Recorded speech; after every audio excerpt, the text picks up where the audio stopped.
Satnam, Satnam.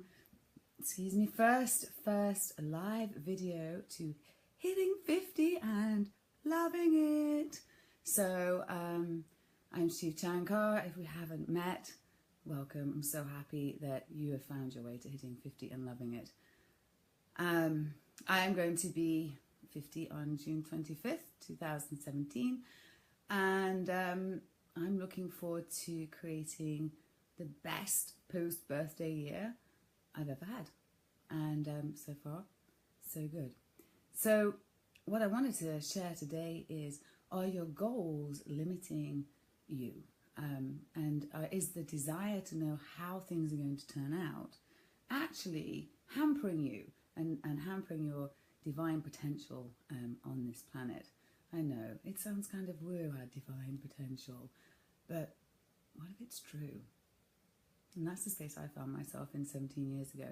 You know, I still struggle sometimes with believing it, but there's this voice that says, what if it's true? And it's a better space to live in, I feel, for me, than the other one of knowing and always striving. So if I go back, so how was I before?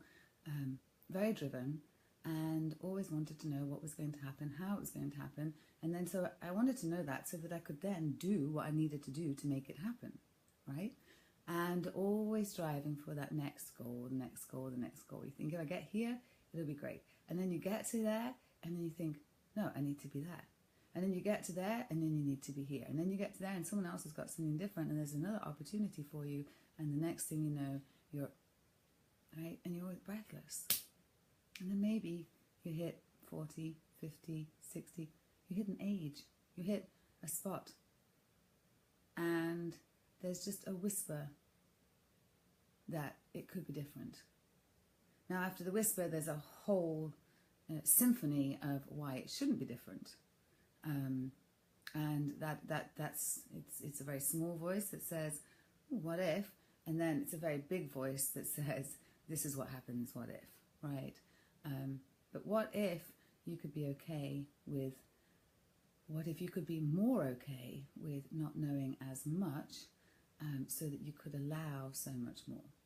So if I look back on the last 17 years, and I'm thinking, you know, I'm reflecting right now about what I was going to say what I'm trying to do. So that's exactly what I'm reflecting on, is this trying business.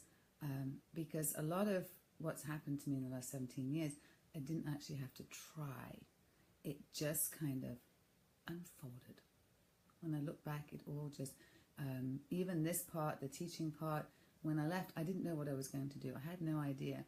And so I just took something that would keep me and allow me to work on myself and to have space. And I always say work on myself. I wasn't going to workshops and things. I didn't have the money to go to workshops. So I didn't, and I feel fortunate about that, because I didn't become a workshop junkie, and I see so much of them out there. You feel great when you're at the workshop, and you feel, you know, and then afterwards you're not really doing anything, and then you've got the next workshop to look forward to, and it's all this carrot again, right? So actually what I was doing was I had time. I didn't have a lot of money, but I had a lot of time. And before, I'd had a lot of money, but not a lot of time. So I didn't really know what to do with my time. And as I say, I couldn't spend a lot of money filling it. So I was in the park every day with the drummers under the blue sky, and making my own food and having this really slow life. And I know there's a slow life movement now, 17 years later. And this was the start of my slow life. It was literally to slow down everything that I was involved in on a daily basis, and to slow down those goals. And so I felt like inside there was something so much more that I could be fulfilled with, and so much more that I could offer to the world, but I had no idea what that was. And that was just a whisper. And the symphony was, who the hell do you think you are? And just get on with it, and you know, carry on with your job. And you can help people in other ways. You can donate to charities, you can give your time, all of these things. The symphony, right? The one that's really resounding, and it's very loud, and it's familiar. If it always plays a familiar concerto, right? You know it. And you believe it, because it's been playing with you all your life. But the thing is, it's not part of you. It's just a part of a sequence That sequence is not you, but that sequence is inside of you. Huh? Right? So break the sequence. Play a different symphony. Or hear the symphony, have a different reaction. Hear the symphony and say, oh yeah, that is so 2010, right? Or to whenever. Because the chances are what's possible for you is so much bigger than what we can even imagine. So I couldn't have imagined that my daily life would look like it does today. Now, in a world where we value success by how successful is your business and how you a 7-figure and all of this, no. But my success isn't measured by that. My success is measured by how peaceful I feel when I go to bed at night, how peaceful I feel in the morning, how good I feel when I open my closet to go and get dressed. That's a really big one. That on its own will tell me where I'm at. That in its own will tell me what I'm avoiding. Well, not even what I'm avoiding, but that I'm avoiding. And it gives me so much information. And it caused me so much pain for so long. How we show up in the world is how we show up in the world, right? And when it doesn't feel, when you're outside, doesn't feel like you're inside, then you don't want to show up in the world. And the more we try to make our outside look how we think it should. So 2 weeks ago, I mean, and this is ever evolving lessons. 2 weeks ago, I had another little stab at this lesson from Universe when, and it was just a small one, but I went to a little networking thing at work, Petaluma, awesome people, and I'm actually going to be doing one of their classes there. And so already knew that I was doing the class, that was booked, and I was just going to go and meet them. And, was trying to put on something that, what should I wear? And when you think, what should I? We're stepping out of who we are and into who we think we should be. Now, that's not to say that if you're going to an event or an occasion that you shouldn't dress somewhat appropriately for the occasion, right? So if it's an evening affair and you turn up in your bikini, well, that wouldn't be quite right, right? But there's a lot of latitude within evening wear as to how you can show up. And so the more that we show up as ourselves, the more actually what happens is we give other people permission to show up as themselves. And the more we have, the more open we are to the whispers. Because remember, the whispers are really small. And the whispers can only come through in a crack of silence. They only need a small silence, but it does need a crack of silence. And immediately following that crack of silence and that whisper will be the symphony. Whisper, symphony, whisper, symphony. And the symphony is familiar and the whisper is not. So the symphony will keep playing because it's what we know. So as soon as we think about that whisper, we're like, ba, ba-dum, bum, ba, da-dum, bum, ba, and the symphony's playing. We've got to turn the symphony down. We've got to know that the symphony is not who we are. The symphony is just a part of us. The symphony is a part of a sequence that is inside of us. Okay? And someone's just taking a shower, so maybe you can hear that. That's what happens. I just took my shower. I'm sitting here in my towel, and I really wanted to have this conversation because we can be so limited by what we think we should be and who we think we are. And I'm sharing this because this is the conversation I'm having in my own mind right now.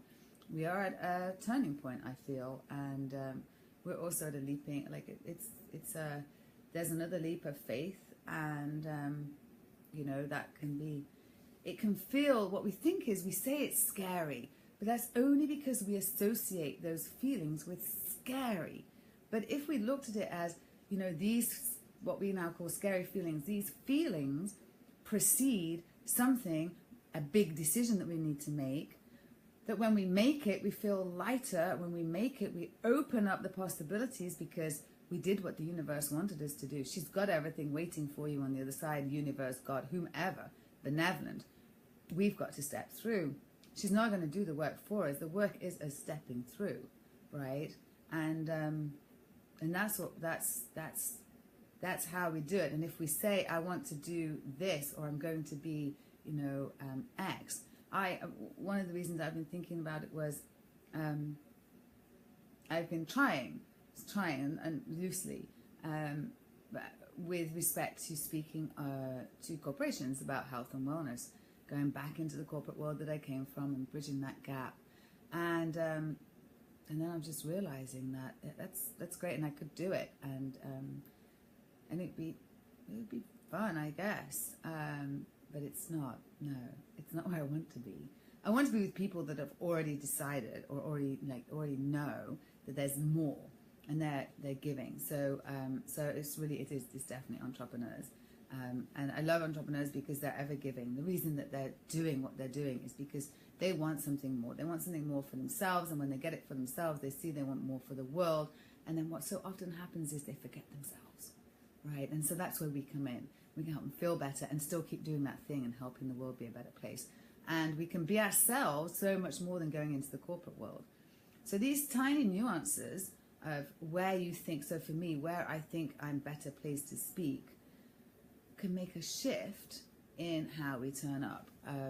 Recently, I had the thought that, I'm too spread out on Facebook and I want to consolidate. So that's why now the Naked Truth Shower Talks will come through to here. They come through to the Hiiting 50 page. The fires and rituals will go through to Hollow with a Dollar Global Change Fund. They're all working for the same thing. We're all working to feel better. In this instance, on this page, into our 50s and beyond. As I said, I'll be 50 in June. Samaj will be 50. He'll be 50. Samaj will be 60 in 2 years, in 18 months. So, we're hitting the 50 and 60, and I didn't know that it could look like this. And I know the thing that's keeping me going right now is I know this is not guaranteed. So I'm meeting a lot of people who at 50 were feeling pretty good. And then something happened at 60, 65, 70. And now they're in wheelchairs, or they've had heart conditions, or they're recovering. Life has taken a toll. But that's not today. So what I do know is that today I'm here, right? There was a day when I nearly wasn't here. Today I'm here. Today my friend Chris is not here. Now, Chris was the one that found my apartment after the fire. She was a bright, beautiful, gorgeous light at a corner store, which is where I met her. And one day when she was going out for her morning bike ride, she'd moved away from California, and just was out on her morning bike ride, and she didn't come home. She was killed by a drunk driver on her morning bike ride near her home. She was in her 30s.